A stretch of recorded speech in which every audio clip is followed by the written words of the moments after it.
الله الرحمن الرحيم. السلام عليكم ورحمة الله وبركاته.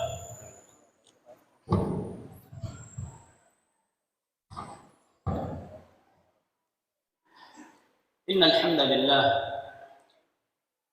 نحمده ونستعينه ونستغفره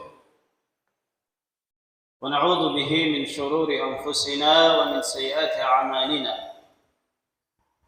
من يهده الله فلا مضل له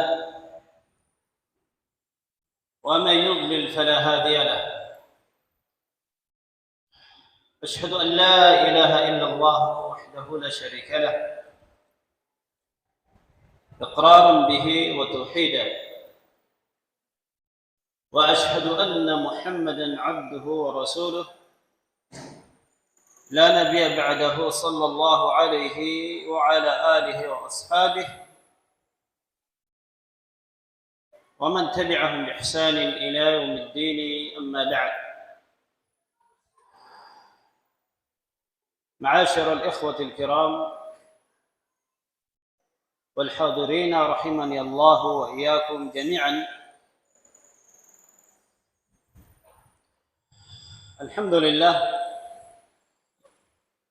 kita haturkan puji syukur kita kehadirat Allah Tabaraka wa Ta'ala, yang mana Allah Jalla Subhanahu wa Ta'ala dengan inayah dan taufiknya masih menjadikan kita untuk berkumpul di majlis yang mubarak ini, majlis al-ilm, di dalam daurah yang mubarak ini insyaallah, sebagaimana yang telah kita ketahui dan telah kita jalani beberapa hari ini. Semoga Allah Jalla Subhanahu wa Ta'ala senantiasa memberikan pada kita taufiknya dan menjadikan kita termasuk orang-orang yang istiqamah di atas agamanya dan istiqamah di atas talabul ilmi syar'i, mempelajari ilmu agama Allah Subhanahu wa Ta'ala, yang mana ilmu agama merupakan sebaik-baik nikmat yang Allah Jalla wa Ala berikan pada seorang hamba.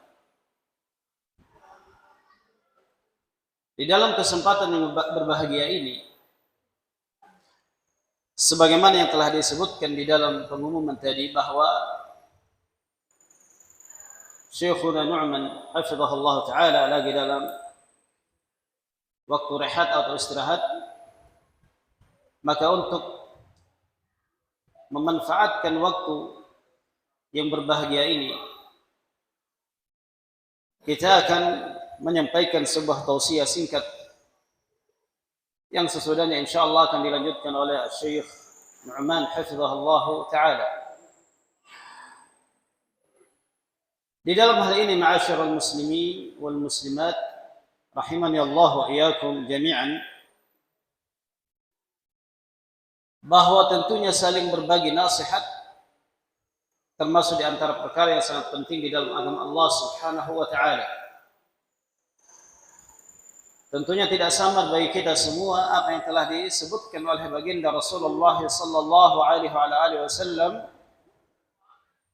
di dalam hadis beliau yang ma'ruf yang telah kita mengetahui semuanya. Beliau menyebutkan bahwasanya ad-dinun nasihah, agama adalah nasihat.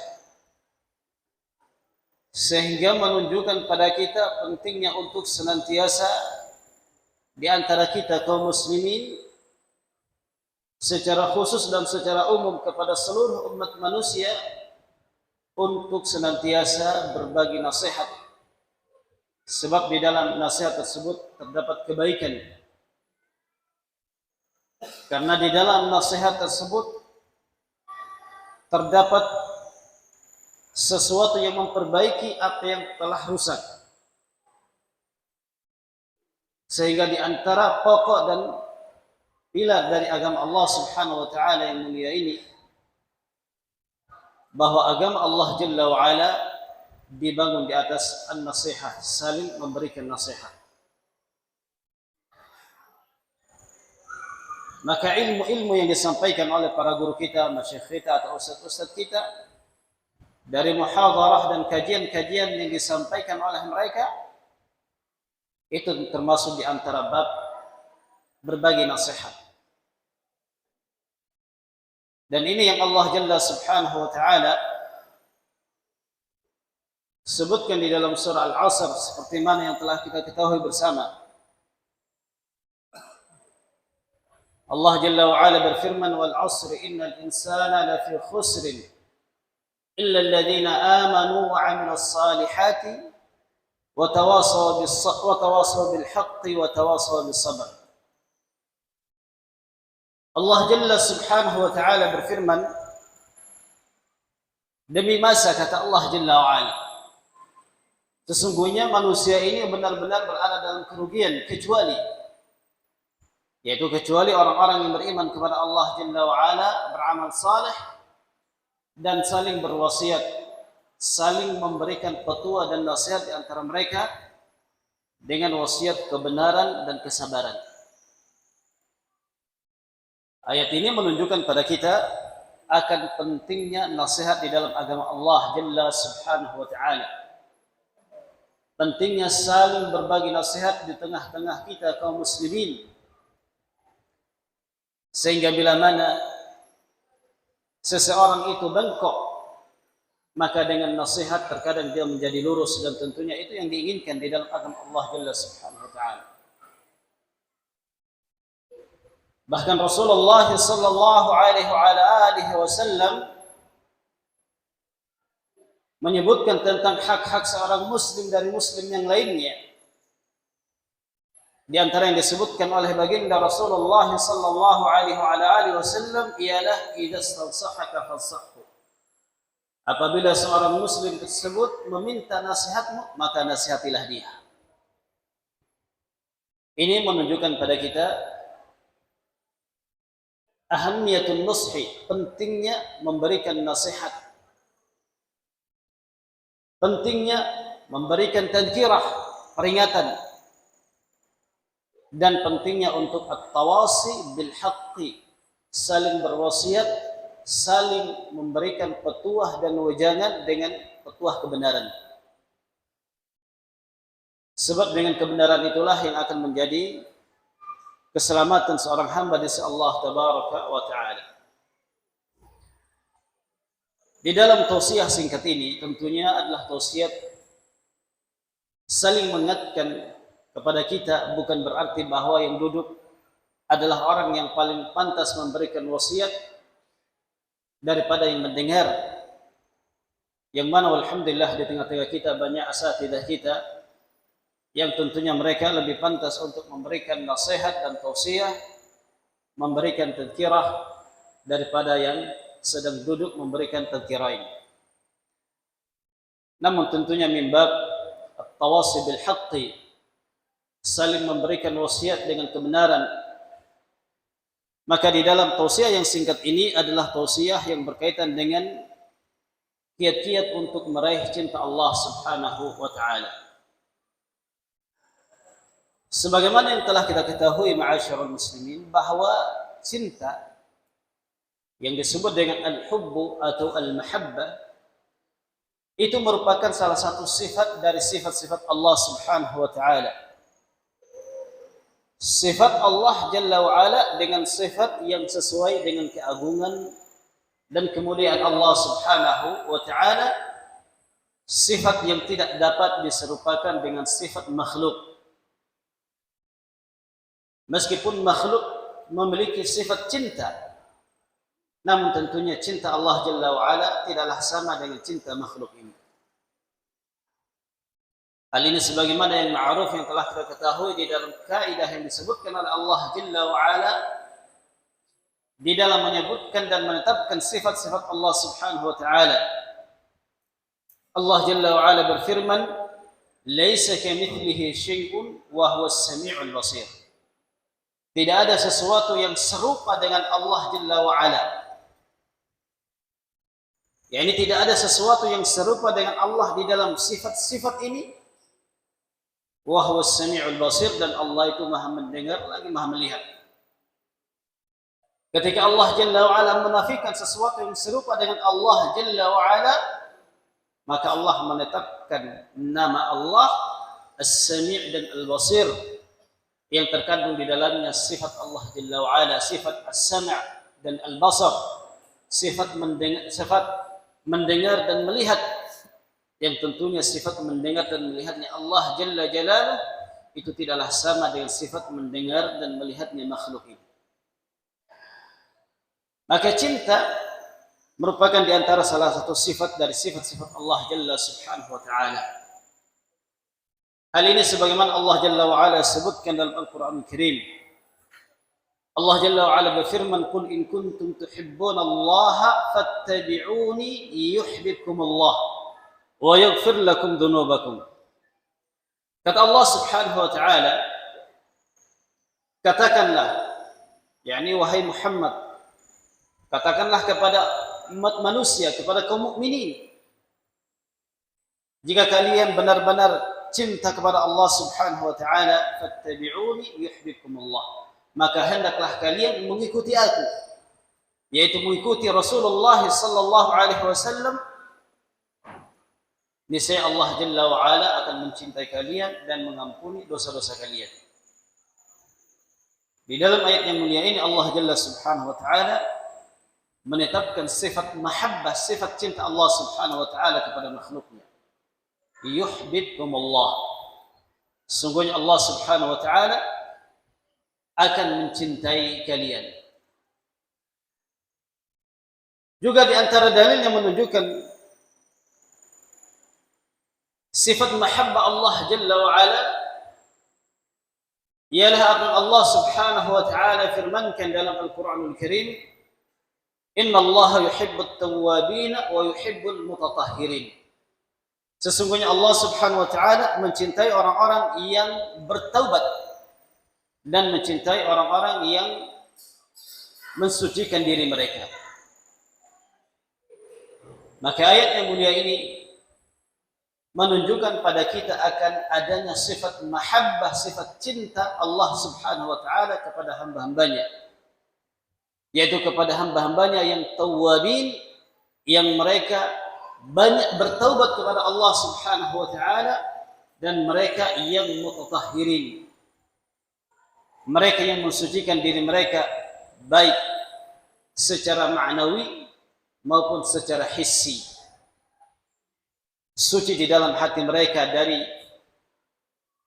perbuatan-perbuatan hati, dari noda-noda hati seperti kesyirikan dan kekufuran, ataukah penyakit-penyakit hati yang lainnya. Dan juga Allah Jalla wa Ala mencintai mereka yang mensucikan diri mereka dari perbuatan-perbuatan yang buruk, yang jelek, perbuatan kemaksiatan kepada Allah, perbuatan yang melanggar agama Allah Subhanahu wa Ta'ala, dan termasuk padanya mensucikan diri dari najis. Secara umum dari hal-hal yang masuk dalam makna tatahhur atau taharah, bahwa termasuk di antara hal yang dapat menggapai atau perkara untuk mendapatkan cinta Allah Jalla Jalaluh adalah dengan cara at-tatahhur atau taharah, mensucikan diri kita dari apa yang telah disebutkan tadi, dari penyakit-penyakit hati maupun penyakit anggota tubuh kita, termasuk dalamnya dari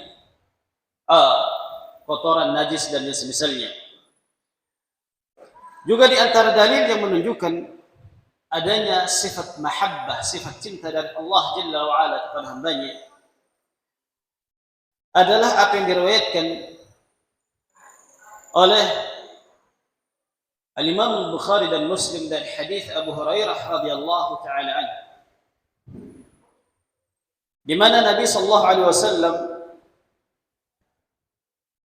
bersabda bahwasanya idza ahabba Allahu 'abdan nada Jibril, bahwasanya jika Allah Subhanahu wa taala mencintai seorang hamba, maka Allah Jalla wa Ala akan memanggil malaikat Jibril dengan mengatakan, "Inna Allah yuhibbu fulanan fahibbah." Sesungguhnya Allah Subhanahu wa taala mencintai si fulan, maka cintailah dia.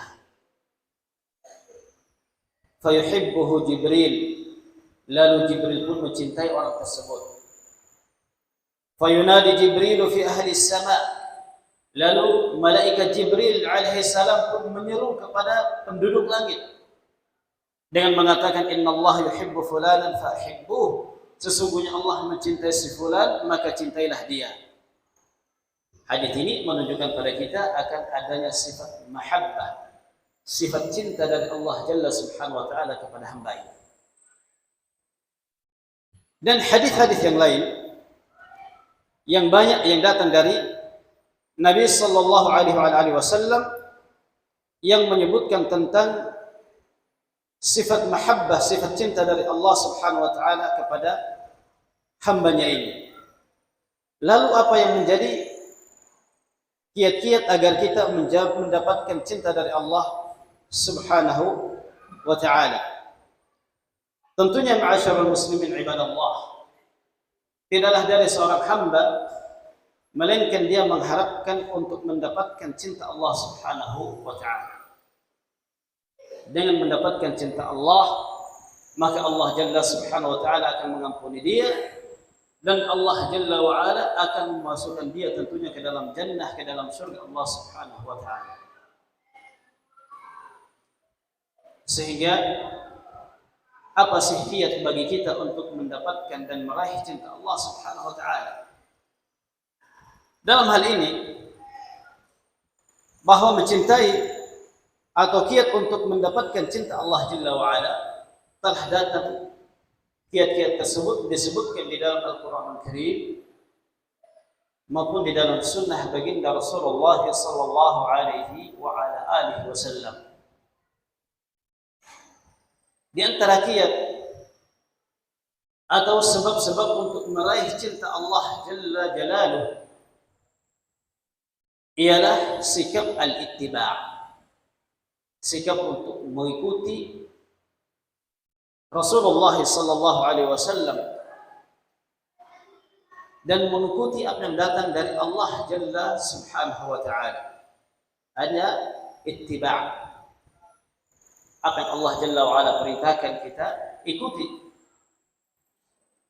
dan apa yang diperintahkan oleh Rasulullah sallallahu alaihi wasallam kita ikuti dan kita amalkan. Ini di antara kiat untuk meraih cinta Allah Jalla Subhanahu wa taala. Hal ini sebagaimana yang Allah Jalla wa ala sebutkan di dalam Al-Qur'an Al-Karim, di dalam ayat yang telah kita sebutkan tadi. Allah Subhanahu wa taala berfirman, "Qul in kuntum tuhibbunallaha fattabi'uni yuhibbukumullahu wa yaghfir lakum dzunubakum wallahu ghafurur rahim." Kata Allah Subhanahu wa taala, katakanlah, jika kalian benar-benar cinta kepadaku. Kata Allah Jalla Subhanahu wa taala, jika kalian benar-benar cinta kepada Allah, qul in kuntum tuhibbunallah fattabi'uni, maka ikutilah aku. Niscaya Allah Subhanahu wa taala akan mencintai kalian, dan Allah Jalla wa ala akan mengampuni dosa kalian. Al-Hafidz Ibnu Katsir rahimahullahu taala menyebutkan bahwasanya